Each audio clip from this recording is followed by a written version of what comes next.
Hi everyone, I'm FMGreeno and welcome to the Greeno tour. Now today marks the final episode with any match action. We have taken England to the Euros, we already quit our job as Chelsea manager, and we're going to be retiring after this tournament. Obviously FM22 is just around the corner, so no time to fit another season in, unfortunately. We've made it through to the quarter-finals of the Euros so far. Let's go and see how we managed it.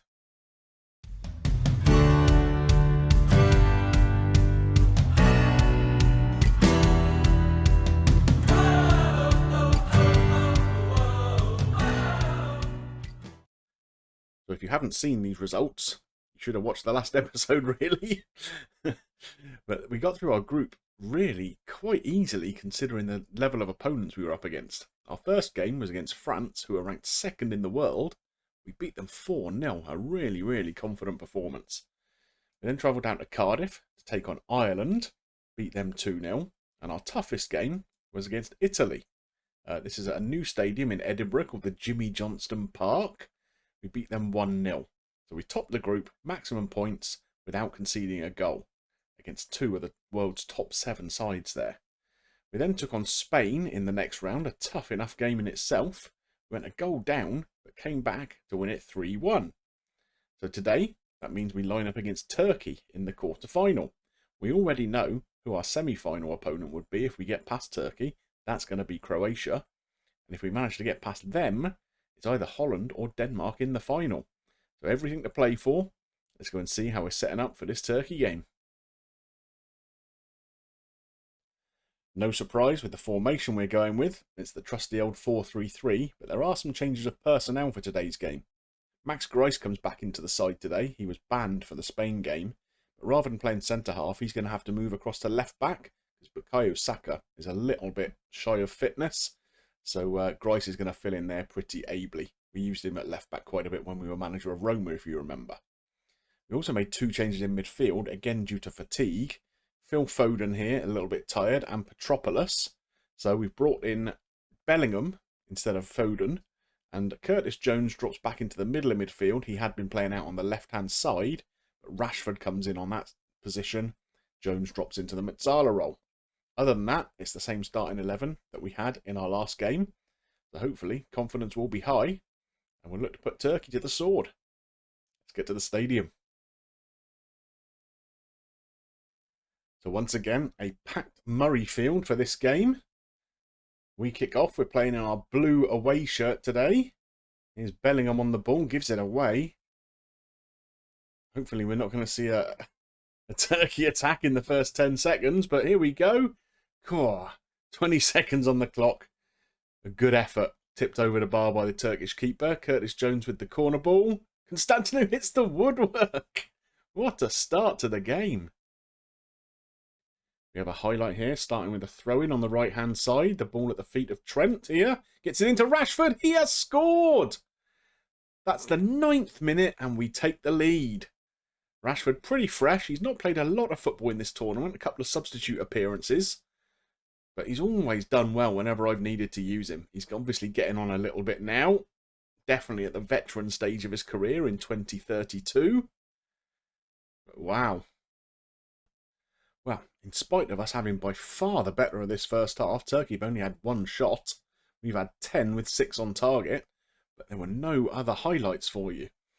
As you can see here, the XG is very much in our favour. But we've only got a 1-goal lead. So I think we need to tell the boys exactly what the assistant is recommending. You've played well so far, but there's room for improvement. Not a huge reaction. But we'll see if we can motivate the boys a little bit here. Get out for the second half. See if we can pinch another goal. With 20 minutes to go, I've made a couple of changes. Bellingham has come off. He was quite tired, and I've brought Foden on in his place. And we're taking Trent off to rest his weary legs. And Reece James has come on at right back. As you can see, though, still no more highlights. We've got 10 minutes to go. A couple more really tired players. I think we'll take Rice off. He's pretty much a mainstay of the team. I'm not quite sure how we can do that, though. Maybe we put him in there. And actually, we'll probably need to go and make a tactical change there. Because he's in the wrong position. So Musa can move up into that role there, and Mbete Tabu moves back to centre half. That's a much better and safer arrangement. So we're going into this last few minutes just with that slender 1-goal lead. 3 minutes of injury time to be added on. No more highlights, and it looks like not the prettiest of games, but we've made it through to the Euro semi-finals. And so on to that semi-final against Croatia. Again, a couple of changes due to fatigue. Declan Rice drops out today, and Reece James is going to come in and play in that holding midfield role. Trent Alexander-Arnold is also tired, so we're going to give Livramento a game at right back. Rashford has retained his place in the team after that goal-scoring performance, which means that Curtis Jones drops out and Petropoulos comes in, and Bellingham drops out for Foden. Let's get off to the stadium, see if we can book ourselves a place in the final. So there's the Croatia lineup. Pretty defensive looking, it has to be said. It looks very much a 5 at the back and 2 holding midfielders. So perhaps they're looking to stifle us. Obviously we've scored quite a lot of goals in this tournament so far. Hopefully more to come today. Highlight pretty early in the game here. There's Reece James on the ball. Out to Grice playing at fullback today. He's not a natural attacking fullback, obviously, being a centre half, but he seems to have done okay there. Got the ball in. Rashford couldn't apply the finish, though. We have a corner here. James to take. Finds Greenwood. Gets it in. It's a goal! Constantinou! That's a great goal. A really nicely worked corner. James to Greenwood. Beats his man. Crosses it in. And Constantinou, making a good run from outside the area, finds himself unmarked, 8 yards out, and heads home. So we're heading towards half-time, and I've just noticed Grogan has picked up a little knock, so we're going to have to replace him at half-time, which is a shame, because I know we're going to have some tired legs as we get deeper into the game. So, off he comes. Sayers will replace him. Doesn't really weaken the side too much, that change. Let's get into the dressing room. I think, again, we're going to tell them there's room for improvement. And, again, more to come from you. I think we've done okay, but not brilliantly.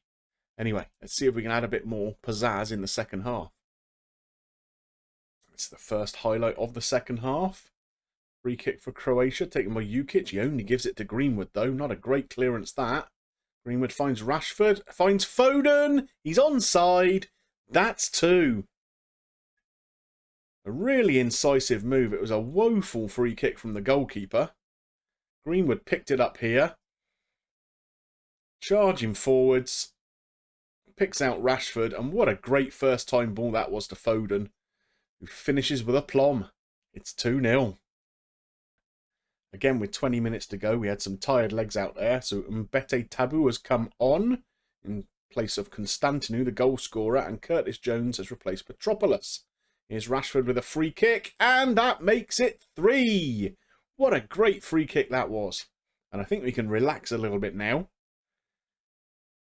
It looks like we're going to be in the final. Now, we already know who the finalists are, because in the other semi-final, Denmark beat Holland 3-2 after extra time. So, the final looks like it's going to be England against Denmark.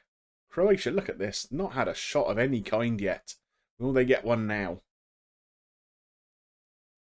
Maybe. Here's Palaversa. Kraljevic. Oh, Hamilton saves it and tips it onto the bar. Still pressure here. Good save, Hamilton, this time. Croatia pushing forward a bit more, but they can't beat us. One more opportunity here. Foden to take. Rashford. Oh, he's hit the post. Goodness me. Well, we're going into stoppage time. 3 minutes of it. And Croatia have been absolutely toothless. It's a very, very comfortable 3-0 win. And we're into the final. Well, what a big day this is. We're up at Murrayfield for the final of the Euros against Denmark. Again, changes to the team, all fatigue related. So Rashford and Petropolis are going to drop out along with Reece James. Reece James would have been replaced by Rice anyway, though. I've switched Greenwood over to the left-hand side in place of Rashford and brought Jermaine Green to play on the right-hand side here. I think that's a sensible enough move. I think Grice did pretty well at left-back, so I'm not going to bring Saka in, although we'll see how Constantinu does during the game here. He's a little bit fatigued still, so maybe that's a change we'll make later into the game, move Grice back into centre-half and bring Saka on at left-back. Jones comes into the side in place of Petropolis. Grogan is fit enough to start, although he's not in tip-top condition, so we're going to need to keep a little bit of an eye on him. Anyway, big game. Wish me luck. So here's the Denmark lineup, a 4-1-4-1. Oh, Bjorn Orris. God, you'd have to be a real fan of the series to remember him. He's a Danish lad I bought at Roma. I don't think we played him once. Only came in as a youngster. Sent him out on loan to a bunch of places. But nice to see him again, briefly. Anyway, let's get underway. Fingers crossed we can win the trophy. First highlight here is for Denmark, though. Good save by Hamilton. Is that going to be the end of the highlight? Or are we going to get a counter-attack opportunity here? Greenwood wins the ball. There's Grogan. He's not 100% fit, but he's fit enough. And we take the lead in the 17th minute. Come on. What a fitting end to the series this could be. Huh? We might not have won any silverware at Chelsea this season, but could we just go and win a big one now? That would be a great way to retire, wouldn't it? We're approaching half-time. You can see already some of my players are struggling for fitness, but they're going to have to suck it up and give a bit more in the second half, I think. Like Foden, blimey. He's really, really knackered. So, I think we're going to get in. Make sure we see things out and ensure our hands are on the trophy at the end of the match. That sounds about right. I think we're going to tell the boys that we are happy with their defensive work. And that everyone else can improve a little bit. And get out for the second half. See if we can win this thing. Got a highlight here in the 59th minute. We are going to have to make some changes very shortly. Constantinu, Foden and Grogan all really, really struggling. There's Grogan again. He's in. He's in. Oh, I couldn't quite apply the finish. Maybe just a bit too fatigued. Just 20 minutes to go. I have made 3 changes. You can see here Bellingham is on. We also brought on Saka and Sayers up front for those 3 tired players. Bellingham, what's he going to do here? He's given the ball away. Oh no, come on. Let's get back. Make a challenge. Somebody make a challenge. Good save, Hamilton. Oh, this 1-goal lead is no good for the nerves, let me tell you. Orris, almost an opportunity there to embarrass his former manager. Denmark here with another opportunity, perhaps. Headed clear, though. Bellingham picks up the loose ball. Is tackled, but it falls to Green. That is a woeful effort. Oh, and Priska's coming on for Denmark. Another familiar name. Is he going to get on the end of this free kick? I hope not. Lauritsen. Oh, they've equalised. Oh, my goodness. And look at the amount of tired players we've got out there. I mean, I assume Denmark have the same. But extra time won't be a lot of fun if it goes that far.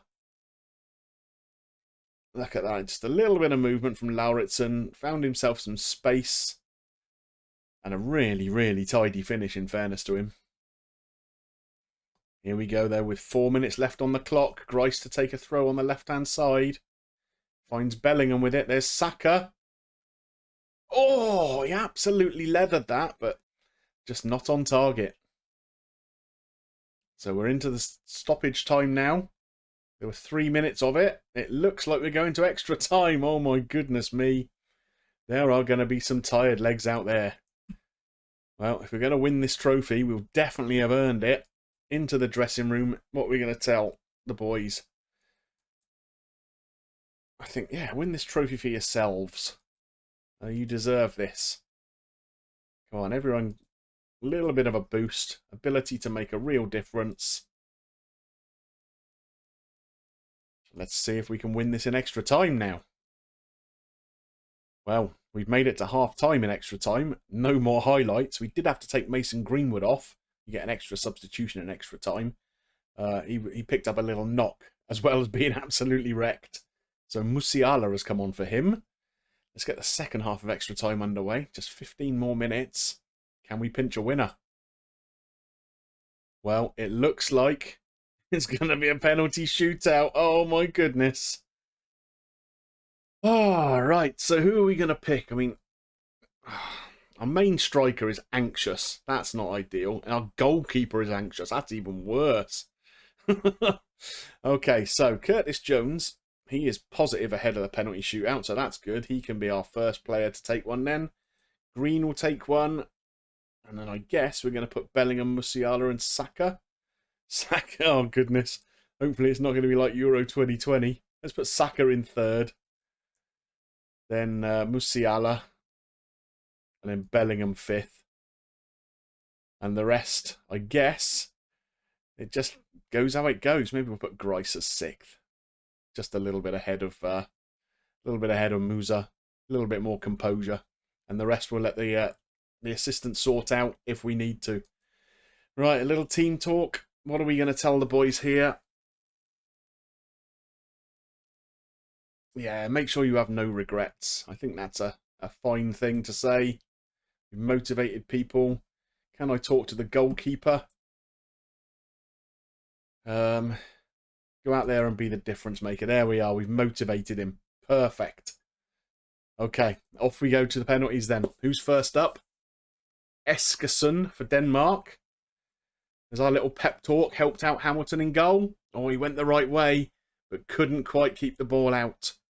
Here comes Curtis Jones. He was feeling positive before.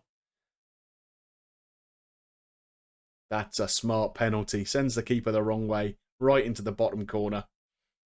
Here comes Lauritsen, the goal scorer for Denmark. You'd imagine he'd be fairly confident. And he is. Again, Hamilton went the right way, but couldn't keep it out. Jermaine Green steps up, left-footed, and finishes it. I thought the keeper was getting to that. Okay, Hartmann for Denmark now. Another left-footer.